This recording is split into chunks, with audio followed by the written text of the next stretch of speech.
Josephine Price had lost everything: her husband, her job, her reputation. When a duke pulled her and her 3 children out of the gutters of Covent Garden, she accepted out of necessity, not trust. She knew the risk of depending on a powerful man. What she didn't know was that the greater danger wouldn't be the false accusation hanging over her head. It would be the way he looked at her when he thought no one was watching. England, 1884. The boy went down first. It wasn't a dramatic faint. There was no time for that. Henry simply buckled at the knees and dropped like a rag doll, and Josephine caught him on pure instinct, before her mind had even registered what was happening. Henry. She knelt on the filthy cobblestones of Covent Garden, ignoring the mud, ignoring the stones, ignoring the 24 people who kept walking as if a 5-year-old boy hadn't just collapsed in front of them. "Henry, look at me. Look at me right now." He didn't look. The fever had been running high since the morning before. Josephine knew. She had pressed her hand to his forehead before dawn and felt that dry, frightening heat, and she had gone out anyway, because there was no other choice. The landlord wanted the rent. She had 3 rings and 2 brass brooches, everything that remained after Lady Clarissa Lancaster had dismissed her without a reference, and with an accusation hanging around her neck like a noose. Thief. The word still hurt in a physical way, like a cut that won't close. "Mama." Rose was beside her, 7 years old, and a face that held its fear in check with a gravity no child should have to carry. "Is he going to be all right?" "He will." Josephine didn't know if that was true, but she said it with the firmness she had learned over the last 3 months. Firmness was all she had left. "James, stay close." James stayed close. 10 years old, shoulders straight, jaw tight. He had decided at some point she hadn't witnessed that he was the man of the family now. "That woman right there is the thief." The voice came from somewhere to her left. Josephine didn't turn her head. "Worked in Lady Clarissa's house. Stole a diamond brooch. I didn't steal anything." She held Henry closer and said nothing. 3 children and no husband," the voice went on. "She'll end up destitute one way or another." Rose made a move toward the voices, and Josephine caught her by the wrist with her free hand without looking. "No." Rose understood. She stopped. It was James who looked. Josephine felt it before she saw it, the tension in his shoulders, the shift in his breathing. It was his father's breathing, God rest him, when someone crossed a line he had already decided would not be crossed. "James," she said quietly. Too late. "She didn't steal anything," James said in a voice that was still a boy's but was doing its best not to be. Silence for a second. Then a laugh, which was worse than the silence. "What a brave little boy. He'll grow up and be just as useless as his mother." Josephine closed her eyes, opened them. Opened. Held Henry, too warm, too still, and prepared to stand, to walk away, to put one foot in front of the other the way she had done every single day since Thomas died, and left the 4 of them in a rented room with 16 shillings and a debt to the doctor. That was when she heard footsteps, footsteps that moved with deliberate purpose and stopped less than 3 feet from her. Josephine looked up. Frederick Renford had left his meeting with the administrators of St. Agatha's Hospital 30 minutes behind schedule, and with a headache that showed every sign of lasting through dinner. The carriage was 2 blocks away. Ravensworth walked half a step behind him, as always. That was when he heard the boy's voice. "She didn't steal anything." Frederick slowed. The voice was a child's, but the statement wasn't. There was a precision to it that wasn't emotional defense. It was declaration. Then the laugh. Frederick stopped. There were things he tolerated, and things he didn't. And laughing at a child who was defending his mother fell squarely into the second category. He turned, assessed the scene in 2 seconds. The woman kneeling with a child in her arms, the little girl caught by the wrist, the boy with his back to him and his shoulders set in the posture of someone who has already decided he's going to take the hit but won't back down. And walked over. What he noticed was the woman. She looked up when he stopped. There was no pleading in her face, and that was the first thing he registered. There was exhaustion, there was barely contained fear, the tension of someone holding too many things at once. But she looked at him the way she would look at anyone, measuring, cautious, without the automatic dip of the head he was accustomed to receiving. "The child has a fever," he said. It wasn't a question. "Yes." She didn't look away. "Thank you for your concern, but we're fine." "We're fine" was one of the bravest lies he'd heard all week. "What's his name?" he asked, and it took him a moment to realize he'd directed the question wrong. He was looking at the small boy. "Henry," said the girl beside her. "He's my brother. He's 5. I'm Rose. I'm 7. "Where do you live?" Frederick asked. "Nowhere that's any of your business," said the older boy, turning around. 10 years old, a face Frederick didn't immediately recognize, but something in the angle of the jaw snagged somewhere in his memory. Thomas Price. "You're Thomas Price's wife." She went still. "Was," she said, after a moment. "He died 8 months ago." Frederick was quiet for 3 seconds. Thomas Price had served as butler at Alderton House for 11 years, a man of integrity that was genuinely rare in that profession. Frederick had mourned his passing when he'd heard, months ago. "I remember him. He was an honest man." Something moved across Josephine's face, quick, controlled, but real. The expression of someone who hears a dead man's name spoken with respect and still doesn't know quite what to do with that. "He was," she said. "Ravensworth." Frederick didn't take his eyes off her. "Send for Dr. Hale. Today." "Your Grace, Dr. Hale is currently—" "Today." A brief pause. "Yes, Your Grace." Frederick crouched down to Josephine's level, knees on the dirty cobblestones, wool coat that had cost more than most people earned in a month, and looked at Henry. High fever, dry lips, breathing shallow but steady. In a child this age, without treatment, it could turn in 24 hours. "You're coming with us," he said. "The children too." "Coming where?" "To Ravensmere Abbey. The doctor will see Henry tonight." Josephine looked at him with that same measuring expression. He waited. There were people who accepted help with immediate relief, and there were people who needed to weigh the one offering before deciding whether the offer was safe. "I don't know you," she said. "Frederick Renford, Duke of Ravensmere." A pause. "I know your husband's name and yours, and this child is sick. That's generally sufficient for an introduction." She didn't flinch at the title. She noted it. There was a register in her eyes, but she didn't flinch. Most people flinched. "And why exactly would you take us in, Your Grace?" "Because your husband was an honest man, and because a man who pretends not to see is no man at all." James had turned all the way around now and was watching Frederick with the expression of someone trying to decide whether to trust a man who had just knelt in the mud for a sick child. Frederick held his gaze without hurrying. "And what do you want in return?" Josephine asked. The right question. The only question a woman of intelligence in her position should ask. Frederick considered his answer carefully before giving it, though he still wasn't entirely certain of his own reasons. "There's a school on my estate for the children of working poor. I need someone to manage the children's wing. It would be temporary employment until your name is cleared." "And how do you intend to clear my name?" "By investigating the accusation. I have the resources to do it." "I appreciate that. But if I discover you want something other than what you've said, I'll leave. With the children." "Of course."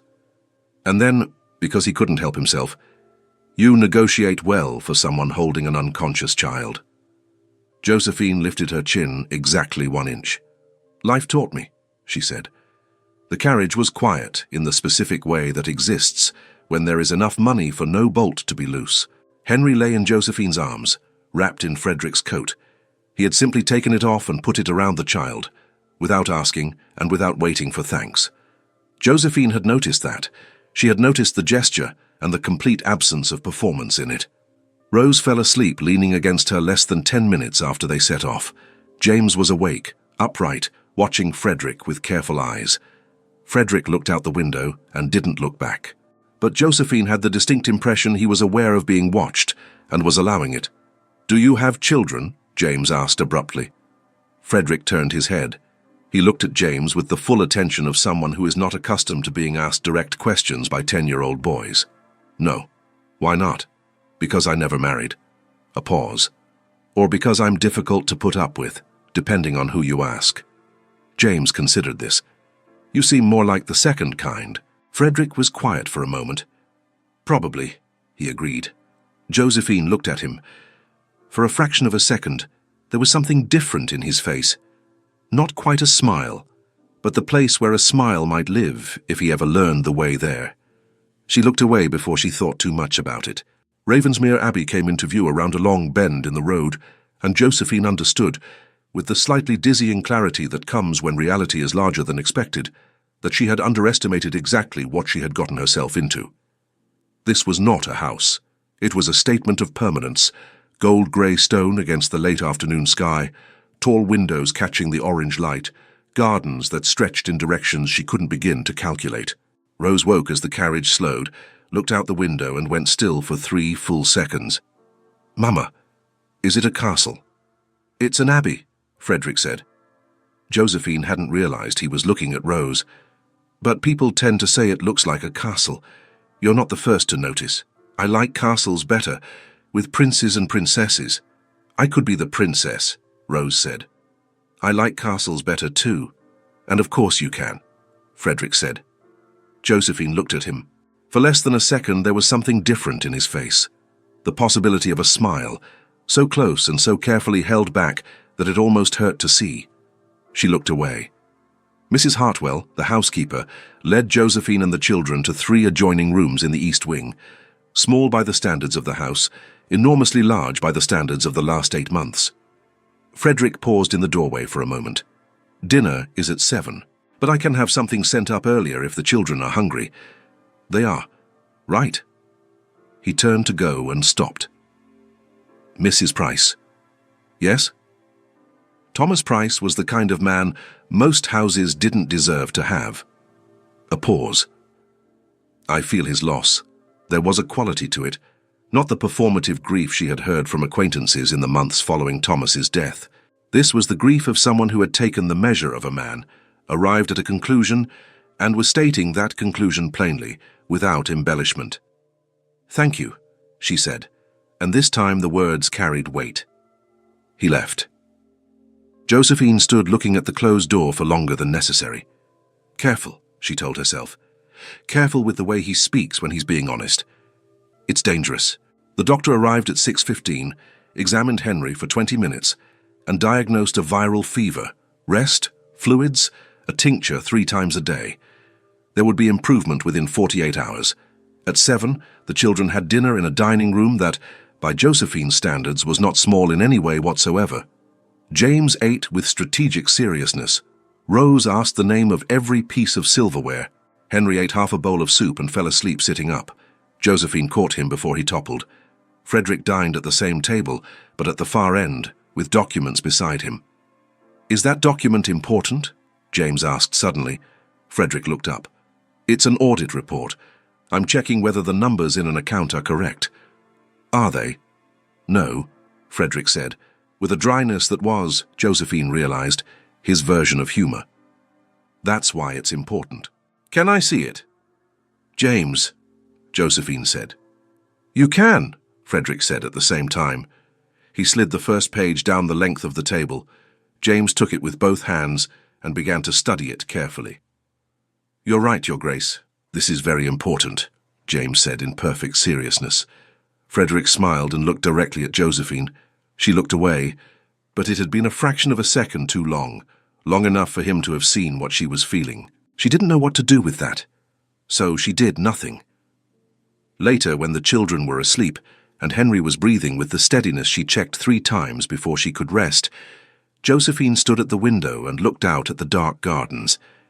She had left home that morning with 3 rings and 2 brass brooches to sell.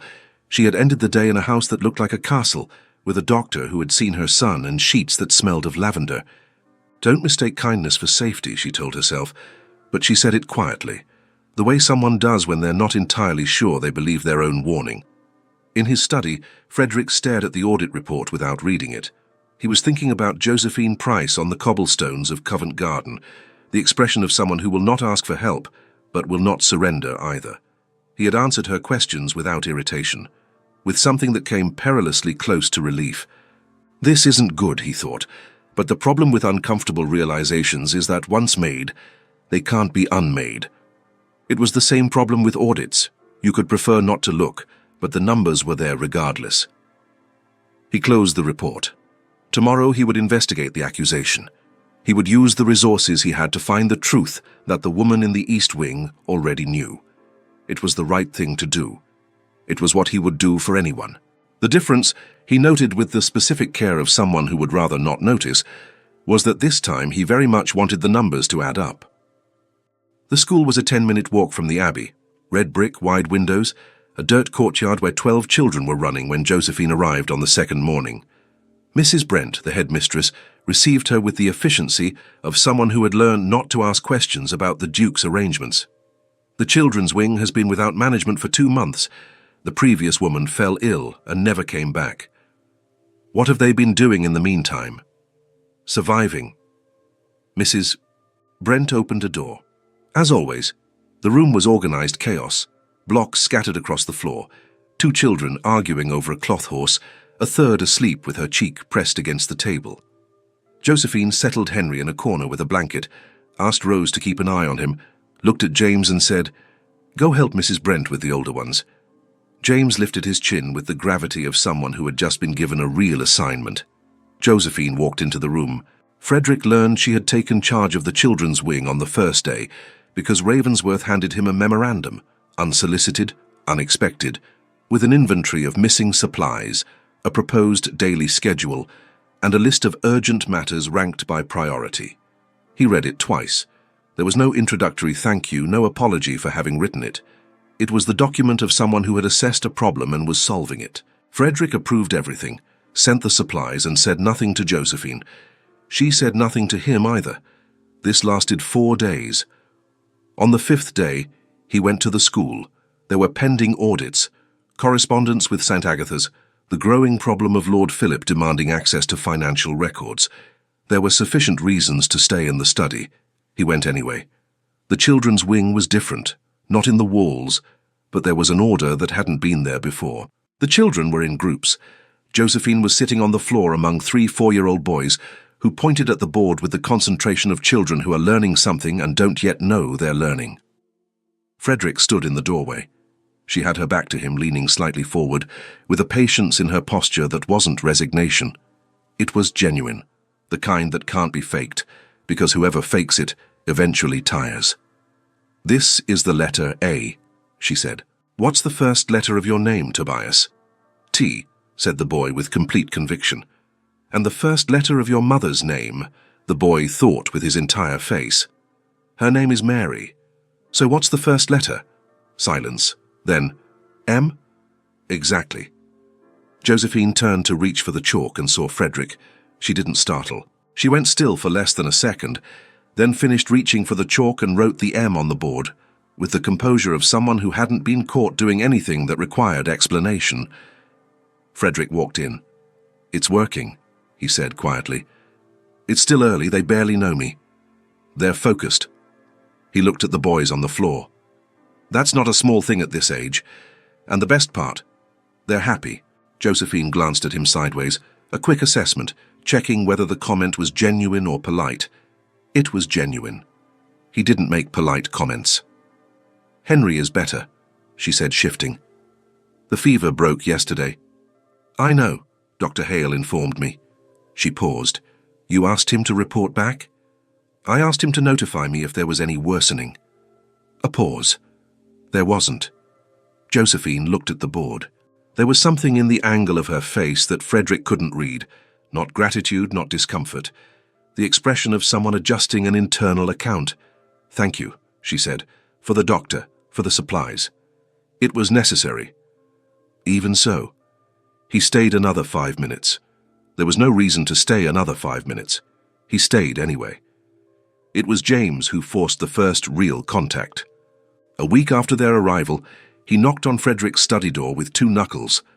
Not the hesitant tap of someone unsure of their welcome, but the knock of someone who has decided they are welcome and is simply announcing it. He walked in, stood straight, hands behind his back, in the posture of someone who had watched men in formal meetings and was replicating it. "Your Grace, I want to learn to ride." "Why?" "Because a man who can't ride depends on others to get anywhere." A pause. "My father didn't know how. I want to know." Frederick looked at him for 3 seconds. "Tomorrow, 6 o'clock, not in those city shoes." James gave a nod that was somewhere between a handshake and a bow, turned and left. "Josephine Price," Frederick thought, looking at the closed door. "You raised a boy and a half." Josephine found out about the riding lesson because James came back to dinner with mud up to his knees and the expression she had only ever seen on him when he'd read his first complete sentence. "He taught me to mount without help," James said, with a restraint that concealed nothing. "Tomorrow I learned to turn." "Rain," said Rose without looking up from her plate. James stared at her. "How do you know that?" I asked Mrs. Hartwell. "Because when you got around to telling us, you were going to get the name wrong." James's mouth fell open. Josephine pressed her napkin to her lips. Frederick, at the far end of the table with his documents as always, was not looking at the documents. She felt his gaze before she saw it, that attention that wasn't intrusive but was total, like someone very accustomed to watching and very unaccustomed to liking what he sees. Josephine didn't look, but she couldn't take her next bite with quite the same ease as before. Rose discovered the greenhouse on her own. Mrs. Hartwell appeared in the school doorway with Rose beside her, and the expression of someone who isn't sure what to do with what has just happened. "Miss Rose was in His Grace's greenhouse. I knew I wasn't supposed to," Rose said with complete honesty. "But the orchids were purple. I've never seen a purple orchid. I think they must be princess orchids." Josephine went to find Frederick in his study. "Rose went into your greenhouse. She knew she wasn't allowed and went in anyway. I apologize." Frederick looked up. "Did she damage anything?" "No." "Then there's nothing to apologize for. She is 7 years old and she trespassed on private property. She is 7 years old and she identified a Madagascar orchid." He went back to his papers. "That's considerably rarer." Josephine went still for a moment. "You're not going to be strict about this?" "No." He looked up again. "But I could take her there on Friday if you'd like, with permission this time." "She'll be impossible to manage after that," Josephine said. "Probably," Frederick agreed and smiled. There was something in that "probably," said in the same tone he'd used with James in the carriage, that made Josephine feel a tightness in her chest that was dangerously close to joy. She left before she thought about it too much. Henry started waiting for Frederick at the gate. Josephine didn't know when it had begun. It was the kind of thing that happens the way things happen with 5-year-olds. Every afternoon after school, Henry stationed himself on the low stone post, arms crossed, watching the path that came from the abbey. Frederick passed that way every afternoon on his way to the stables. The first time. "I'm right here. Look at me," Henry said. Frederick stopped. "I see you. I'll be here every day." "Understood. You can bring biscuits. I like biscuits," Henry said. Frederick was quiet for 2 seconds. "I'll see what I can do about that." The next day there were biscuits. Henry ate 3 and set one aside for Rose and one for James, without saying a word about it. Frederick saw and also said nothing. Josephine heard about it from Mrs. Hartwell and stood looking out the school window for longer than she'd intended. Henry had lost his father at 2 years old. There was no vocabulary for what he felt, only the action, standing at the gate, saving biscuits for his siblings. That evening at dinner, she looked at Frederick and said, "Thank you for the biscuits." He looked up. It was necessary and satisfying. She recognized the formula. It was always the same minus the satisfying, the doctor, the supplies, the coat in the carriage, his way of accepting gratitude without knowing how to receive it. "Even so," she said, and this time there was a different warmth in those 2 words. Frederick didn't answer, but he didn't go back to his documents right away. The investigation moved slowly. Frederick had resources, lawyers, contacts, the weight of the title. But Lady Clarissa had 20 years of carefully constructed social connections, and there was one loose thread still waiting to be pulled. The niece, Violet, had left London 3 days after the accusation. An investigator was following that thread in Bristol. In the meantime, Lord Philip appeared unannounced on a Tuesday afternoon. "You're sheltering a woman accused of theft and with 3 children on top of it," he said. "People are taking notice." "Which people?" "People whose opinion matters to this family." "The reputation of this family," Frederick said carefully, "was built by 3 generations who managed their estates with integrity. It will not be damaged by an innocent woman working in a school for poor children. Innocent is a word you haven't proven yet. I'm in the process of proving it, and I will." Philip went quiet, calculating. "She's gotten to you. A beautiful woman in desperate circumstances, Philip. I'm telling you what people are saying. I'm concerned about you." After his cousin left, Frederick stood at the window. Outside, Rose was in the greenhouse with Mrs. Hartwell. Henry was at the gate. Josephine was at the school. The bell had rung 5 minutes ago. Philip had said "beautiful woman in desperate circumstances" in the tone of someone describing a trap. The problem was that he'd gotten everything else entirely wrong. Josephine hadn't used anything as currency. She had consistently, deliberately tried not to depend on anyone. There was a difference. It was an important difference. And the fact that he was formulating that distinction with such care was in itself a signal he would rather not examine. The moment happened on a rainy afternoon. Josephine was at the school reorganizing supplies when she heard footsteps she already recognized. That was the problem with particular footsteps. Once you'd learned them, you heard them before you thought. Frederick came in with a wet coat. He had walked from the study to the school in the rain without an umbrella. She noticed and didn't mention it. "Funds that should have arrived in February never did. I need to check whether the problem is in the records here or at the main property."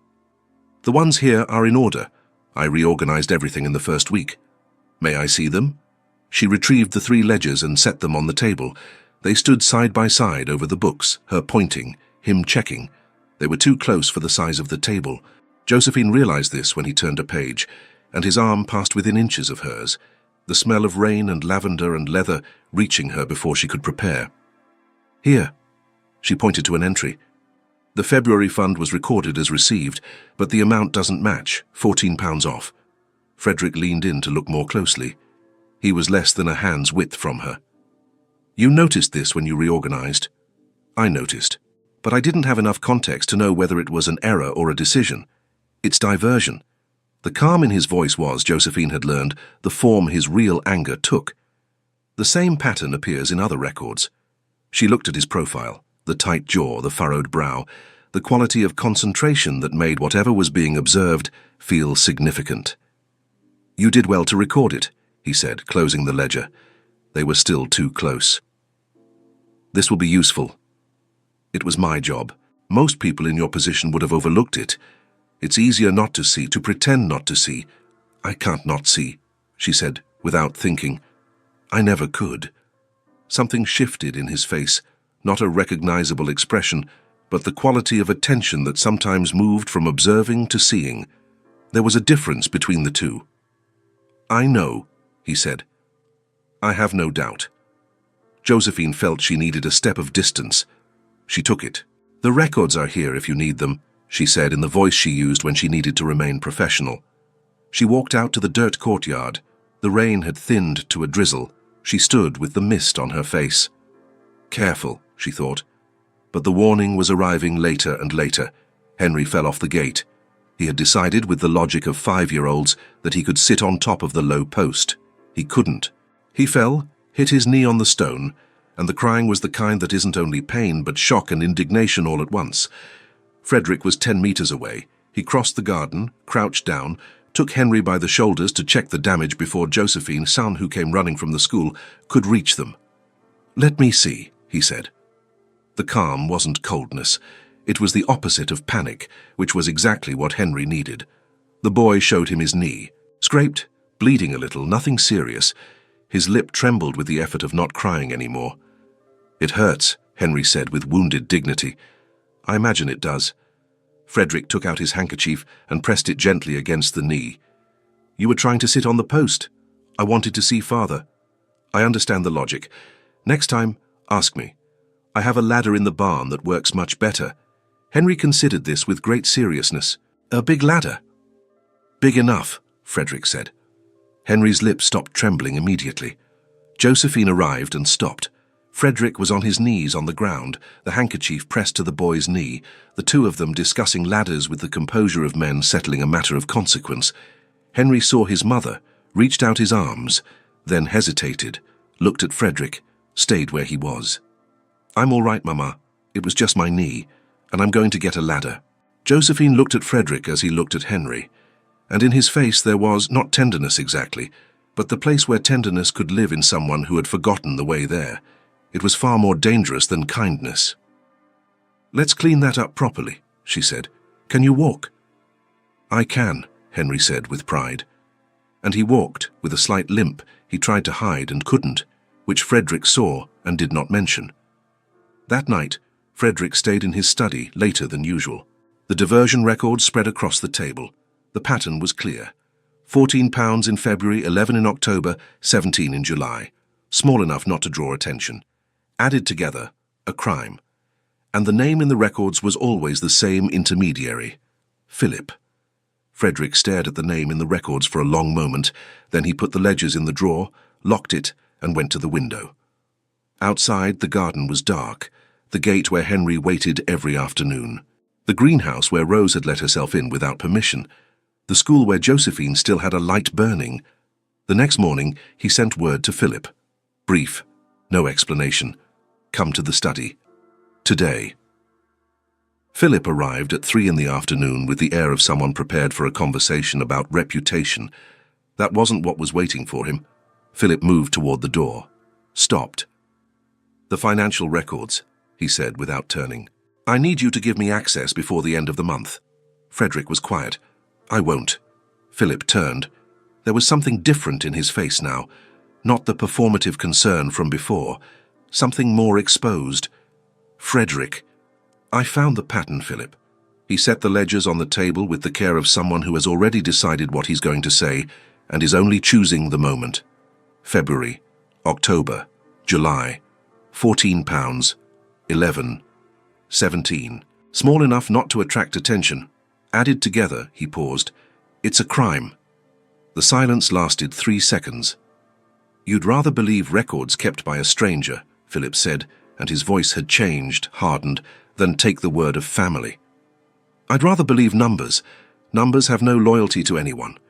A woman who turned up here 3 weeks ago with fatherless children and a theft accusation around her neck. A false accusation, Frederick said. You don't know that. I know. Philip took a step forward. As I've said, she's worked her way around you, Frederick. A beautiful woman in desperate circumstances, with young children arranged just so as the frame... You think you're the first man? Philip. His voice was low, the tone he used when he was completely still inside. I heard you out before. I'm letting you finish now because you're family, but choose your next sentence carefully. Silence. Those children, Philip said, and there was something in it that had stopped being calculation and turned into conviction, which was worse, are not of our class. You would bring into this house a woman with no standing, no reference, 3 children of a dead butler, and you'd call that, what, compassion, nobility? Frederick looked at his cousin for a long moment. I'll call it by the right name, he said, when I'm certain of the name. And the title? The inheritance? Everything this family has built over 3 generations. What this family built, Frederick said, with the precision of someone who weighs every word, was integrity. It was not Philip Renford diverting £14 at a time, under the assumption that no one would notice. Philip's expression changed. You have until Friday to return what was taken and sign the dissolution of the contracts. Frederick turned back to his papers. If you'd prefer not to do that, there's another path, but it doesn't end well for you. Frederick. You can go, Philip. Philip left. The silence of the study had been comfortable for years. Lately, it had taken on a different quality. The quality of absence. Josephine's name would be cleared.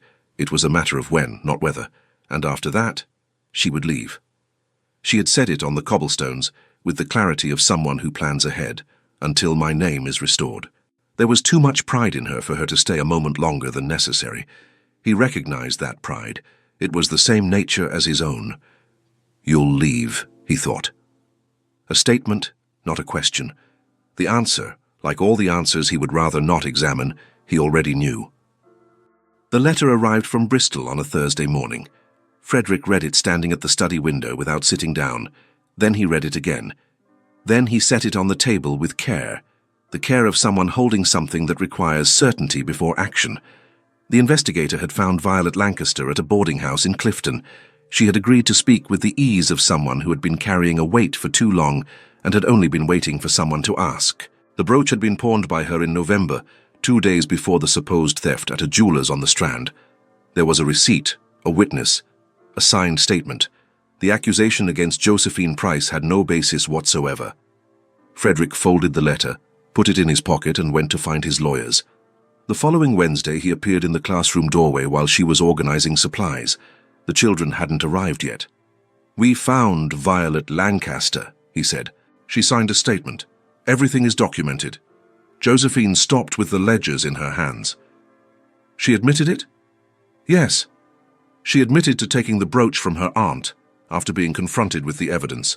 She admitted to the pawn as well." A pause. Lady Clarissa knew all along that it had been her niece, but she chose to fabricate the accusation to protect the family from scandal. Josephine stood still for a moment. She had expected this. She had believed it would come, had held the certainty of her own innocence as an anchor through these last months. But hearing it spoken aloud, plainly, with documents, with a witness, that was different from believing. It was the weight leaving all at once. Her eyes filled with tears of relief. She set the ledgers down on the table slowly. "What happens now?" she said. "There's a social gathering on Saturday at Ravensmere Abbey. I've invited Lady Clarissa and several members of her circle." Frederick was quiet for a moment. "I want you there. You want to present me in front of them. I'm not sure I follow. I want the truth spoken in front of the same people who heard the lie." A pause. "But the words will be yours if you want them, not mine." Josephine looked out the window. In the courtyard below, 3 children were running with the energy of those who haven't yet registered that it's morning. "Why would the words be mine?" "Because the lie was about you. You bore the consequences." His voice was direct, unadorned. "And because you said on the cobblestones of Covent Garden that you don't leave without your dignity." A smaller pause. "I heard that." "All right," she said. "I'll be there." Saturday arrived with sun and wind and a tension at breakfast that Josephine's 3 children felt without fully understanding. James ate in silence with his shoulders straight. Rose asked 3 times whether her dress was appropriate. Henry stayed within a foot of Josephine all morning with the physical presence of someone who has decided he is not leaving that radius. When Josephine came down the main staircase, Frederick was in the hall. He had arranged an appropriate dress for the occasion. He watched her descend and went quiet for a moment. "Are you ready?" "I am," she said, and it was true. "You look beautiful." His eyes held something warm. "Forgive the candor."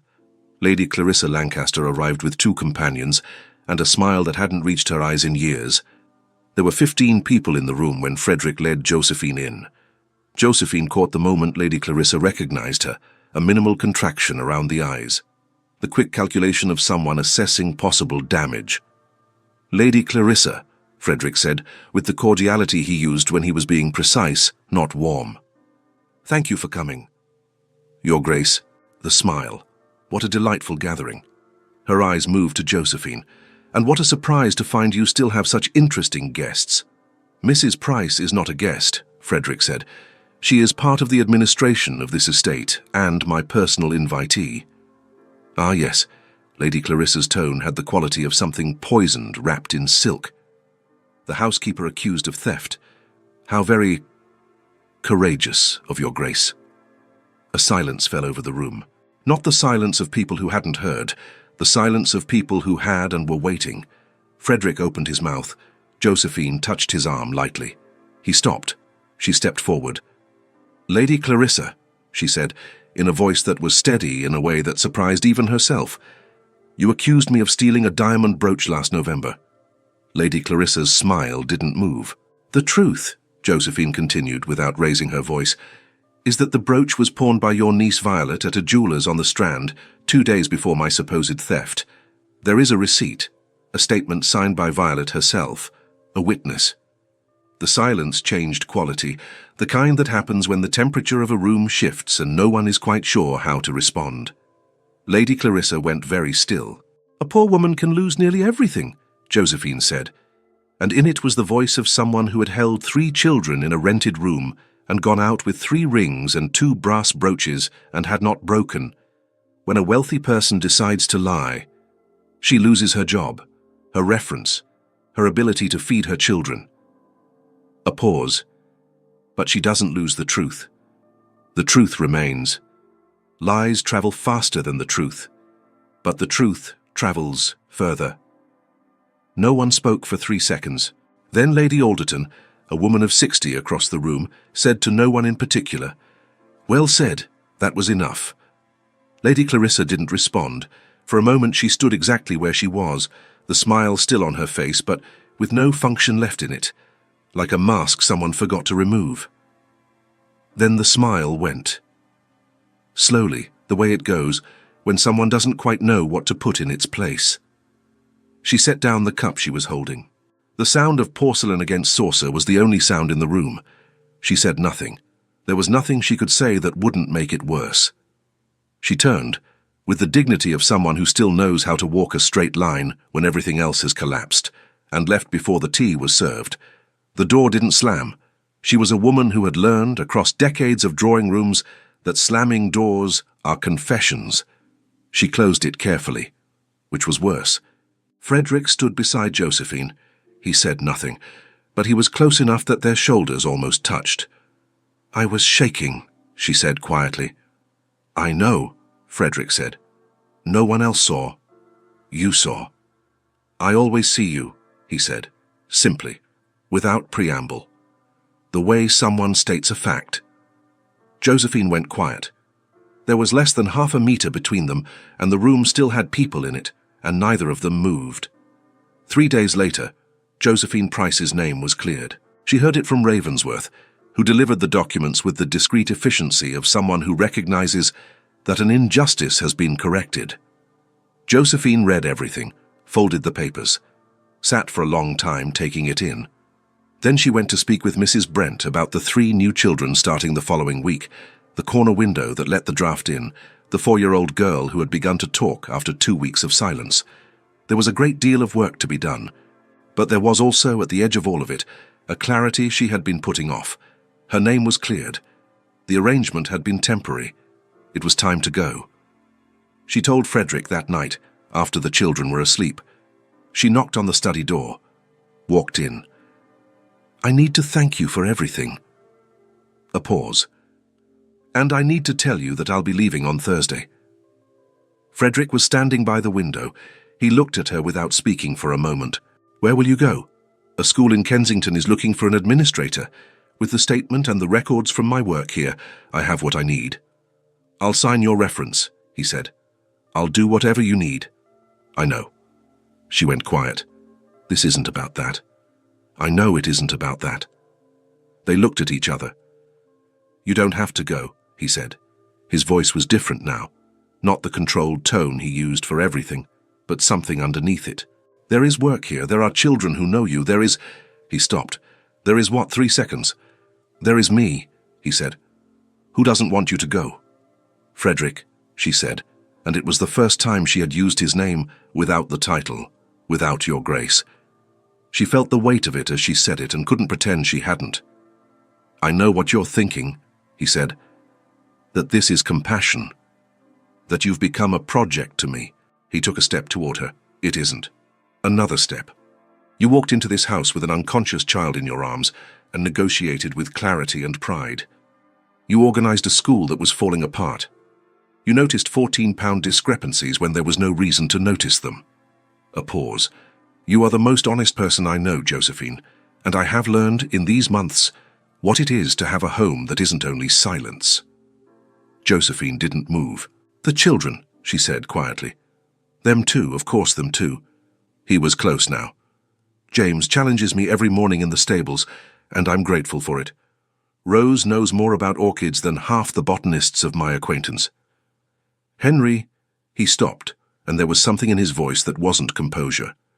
"Henry waits at the gate with biscuits saved for his siblings, and I cannot imagine this garden without him there." Josephine's eyes were full. She didn't let it fall, but she couldn't hide it. "You haven't known me long enough," she said. "I've known you long enough to know I don't want to know anyone else this way." A pause. "If you need more time, I have it. I can wait." "Frederick, I can wait as long as you need." There was something in the way he said it, without urgency, without performance, that was harder to refuse than any argument. "I'm afraid," she said finally. The truth she had kept since the cobblestones, since the first night, since the study with the ledgers and his arm inches from hers. "I'm afraid the children will love you more than they can bear to lose. I'm afraid that I—" She stopped. "Afraid that you what?" That it's already too late for fear, she said. But even so, I'm afraid of what this could cost you. Your reputation. Everything. Frederick went quiet. Then, with the care of someone who knows that what they're doing matters, he raised his hand and touched her face, his fingertips on her cheek, light, warm, unhurried. Josephine closed her eyes, opened them. "Stay," he said. She didn't answer, but she didn't step back either. "I love you," Frederick said, simply, without preamble, with the same voice he used for things he had decided and would not change. "I cannot imagine this place without you. Without them." The study was quiet. The fire crackled. Outside, wind moved through the oaks. Josephine looked at him for a long moment, the face she had learned to read before she'd wanted to, the voice she heard in footsteps before she thought, the man who had taken a handkerchief from his pocket for a scraped knee and brought biscuits for a boy at a gate, and had never once asked for anything in return. "I know," she said quietly. "I love you too." And she meant it in a way that frightened her more than anything she had said in a very long time. He kissed her. It wasn't a hurried kiss. There was no hurry. It was the kiss of someone who had waited for the right moment and, now that it had come, had absolutely no intention of cutting it short. His fingers still at her cheek, the warmth of the fire, the wind outside in the oaks. Everything went quiet around it. Josephine didn't step back. She raised her hand and placed it over his chest, felt his heart steady and real, and stayed. They married in April on a sunny Saturday in the small church 15 minutes from the abbey. It was not a grand ceremony. That had been the choice of both of them, and the only real disagreement had been over the number of guests which Frederick had wanted to keep at 30, and Josephine had negotiated up to 42, using the same method she'd used on the cobblestones of Covent Garden. He had conceded at 42. James stood beside her at the entrance, straight-backed, new suit accepted with the gravity of someone receiving a uniform. Rose had insisted on carrying flowers and had chosen them herself from the greenhouse. Purple orchids, which were not traditional for weddings but were for princesses according to her, and which no one dared to question. Henry had arrived 20 minutes before everyone else and claimed the front pew with the absolute determination of someone reserving seats for family. When Frederick saw her come in, he went very still. Josephine knew that stillness. It was the stillness of someone looking at something that matters and having no words for the size of it. At the vows, Frederick said "I do" with the voice he used for things he had decided and would not change. Josephine said "I do" with the voice she used when the truth was simpler than any explanation. When he put the ring on, and his fingers stayed wrapped around her hand for a moment longer than necessary, neither of them making any move to end it, Rose said to Henry from the front pew, "I knew." Henry nodded solemnly. James said nothing. But there was something in the set of his shoulders that Josephine recognized. It was the angle his father's shoulders made when Thomas had been proud of something and hadn't known how to say it. Epilogue.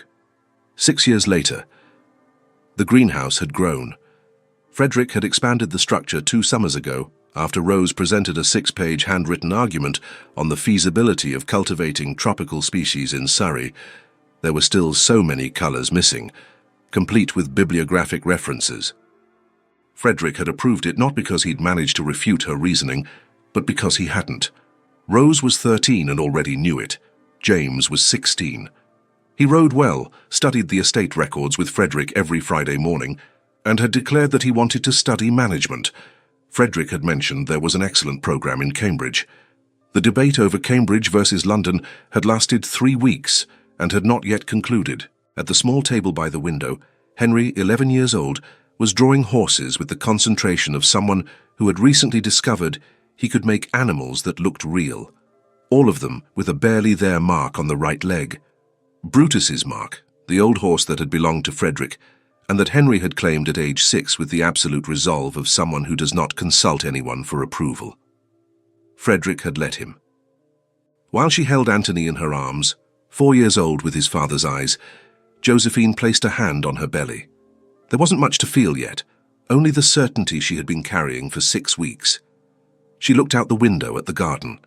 The gate was there, the low stone post where Henry had fallen, where Frederick had taken the handkerchief from his pocket and talked about ladders with the composure of someone who knows what a child needs.